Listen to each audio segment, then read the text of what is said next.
Depensa si Justice Secretary Laila De Lima sa puna ng ilang senador kaugnay ng pagharap at testimonya ni Ruby Tuason sa Senate hearing kahapon.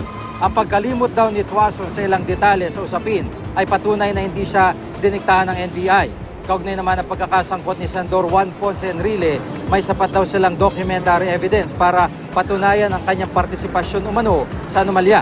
Sabi naman ni Pangulong Ninoy Aquino, mahalaga naging pagdinig sa Senado kahapon.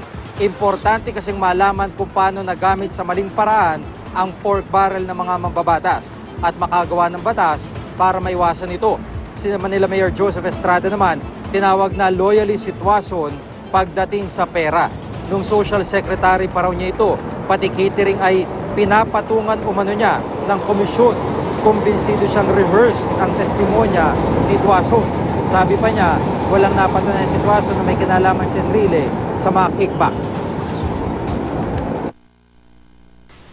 It's actually plausible and which makes her more credible na hindi niya pinipilit na mag-provide ng detalye na hindi naman niya kayang i-provide.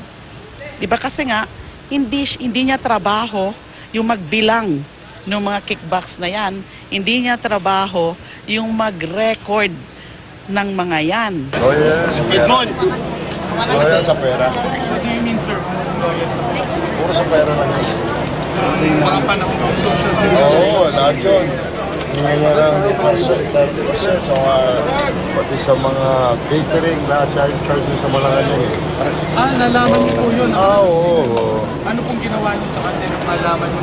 Medyo lahat ng kaya number 1 commissioner yun. Ang payo ko sana ko, hindi na kailangan payuhan. He can defend himself. Meron kayo mensahe? Ang mensahe ko din sa mga bayaran na whistleblower,